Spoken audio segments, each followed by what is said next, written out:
राधे राधे दोस्तों। आज मैं आपको जितिया व्रत की कथा सुनाऊंगी। तो चलिए प्रारंभ करते हैं।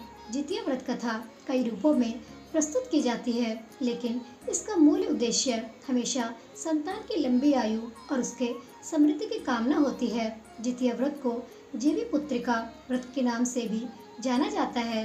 इसमें भगवान जीमूत वाहन की पूजा अर्चना की जाती है। इस व्रत को महिलाएं अपने संतान की लंबी आयु, अच्छे स्वास्थ्य के लिए करती हैं। इस व्रत को महिलाएं निर्जल उपवास रहकर करती हैं।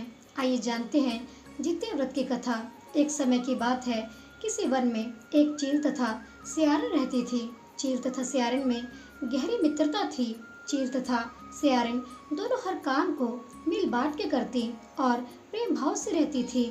एक बार कुछ महिलाएं जंगल में आईं और वह किसी जीवित पुत्रिका व्रत की आपस में बात कर रही थी। यह सब देख चील के मन में जिज्ञासा जग गई। वह महिलाओं के पास गई और व्रत के बारे में पूछने लगी। महिलाओं ने जितिया व्रत के बारे में चील को बताया। चील तुरंत अपने मित्र सियारिन के पास गई और उसको जितिया व्रत के बारे में बताया। व्रत को बताने के बाद चील तथा सियारिन ने निर्णय लिया कि वो दोनों भी जितिया माता का व्रत और पूजा विधि विधान से करेंगी। चील तथा सियारिन ने जितिया माता का व्रत का संकल्प लिया और शाम को पूजा की।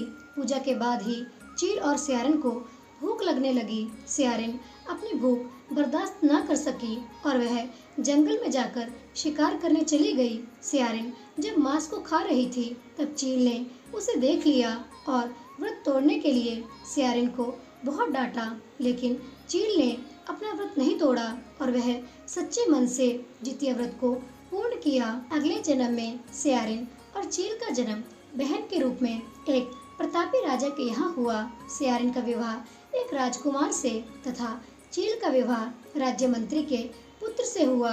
कुछ समय बीता तो सियारिन ने एक पुत्र को जन्म दिया। जन्म के कुछ दिन बाद ही उसके पुत्र की मृत्यु हो गई। सियारिन के पुत्र की मृत्यु के बाद उसकी बहन चील ने भी एक पुत्र को जन्म दिया जो जीवित तथा स्वस्थ था। यह देख सियारिन को अपनी बहन चील से ईर्ष्या होने लगी। सियारिन ने अपनी बहन के पुत्र तथा पति को जान से मरवाने की कोशिश की, परंतु दोनों ही बच गए। एक दिन देवी माँ सियारिन के स्वप्न में आई और उन्होंने सियारिन से कहा, यह तुम्हारे पूर्व जन्म के कर्म का फल है। अगर तुम इसे ठीक करना चाहती हो तो माँ जितिया की व्रत और उपासना करो। प्रातःकाल उठकर स्वप्न के बारे में सियारिन ने अपने पति को बताया। सियारिन के पति ने यह सुन सियारिन को व्रत करने की अनुमति दे दी और उसकी बहन चील से माफी मांगने को बोला। इसके बाद सियारिन अपनी बहन चील के घर गई और उससे अपनी गलतियों की माफी मांगी। सियारिन को उसकी गलतियों पर पछतावा देखकर चील ने उसे माफ कर दिया।